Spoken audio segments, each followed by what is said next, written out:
Hi everyone, welcome back to our channel. I'm so excited to have you here for our fourth video. If you have been following along, you already know we have been exploring the fascinating world of statistics.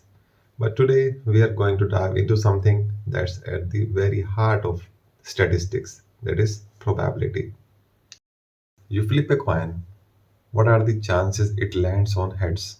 It's 50%, right?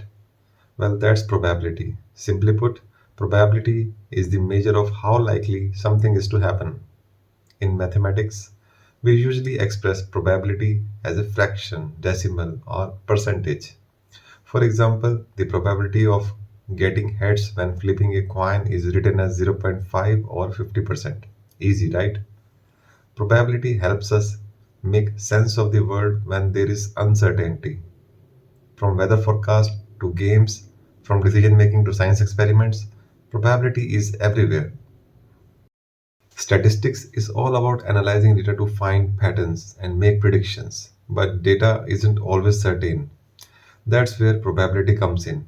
For example, if we want to know how likely it is to rain tomorrow, meteorologists use past data and probability to predict it.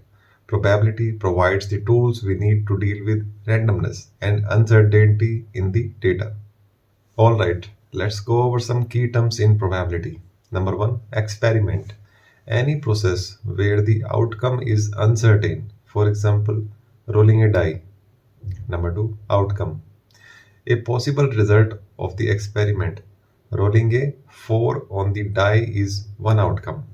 Number three, sample space.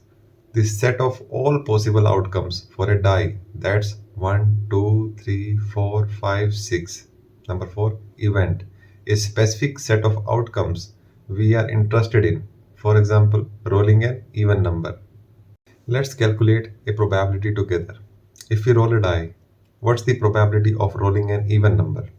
There are three even numbers, 2, 4, and 6. The total outcomes are 6. So the probability is 3 out of 6, which simplifies to 1 by 2 or 50%. There are three main types of probability. Number one, theoretical probability. Based on reasoning, for example, flipping a coin has a 50% chance for heads because there are two equally likely outcomes.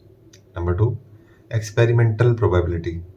Based on experiments, if you flip a coin 10 times and it lands on heads 7 times, the experimental probability is 7 by 10 or 70%. Number three, subjective probability. Based on intuition or personal judgment, for example, saying, I feel there is an 80% chance it will rain today. Probability isn't just about math, it's a part of our daily lives. Here are some cool examples. First, games. Every time you play cards, roll dice, or spin a wheel in a game, probability is at work. Number two, weather forecast. There is a 70% chance of rain tomorrow. That's probability, helping us plan our day. Number three, sports. Ever heard of a team's win probability during a match? That's calculated using the past performance data. Probability even plays a role in medicine, business, and technology. It's everywhere. Let's try a quick activity. I have a jar of marbles here. There are 3 red marbles, 2 blue marbles, and 5 green marbles. If I pick one marble at random, what's the probability of it being green? Let's calculate. Total marbles is equal to 3 plus 2 plus 5 is equal to 10.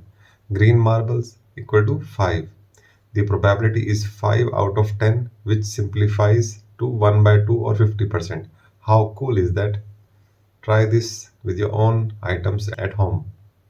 And that's a wrap on today's video. Probability is such a fascinating topic, and I hope you have enjoyed learning about it. In our next video, we will dive deeper into the connection between probability and statistics with some real world examples. If you found this video helpful, don't forget to like, share, and subscribe to our channel, and leave a comment below with your favorite probability fact or question. I would love to hear from you. Thanks for watching, and I'll see you next time. Bye for now.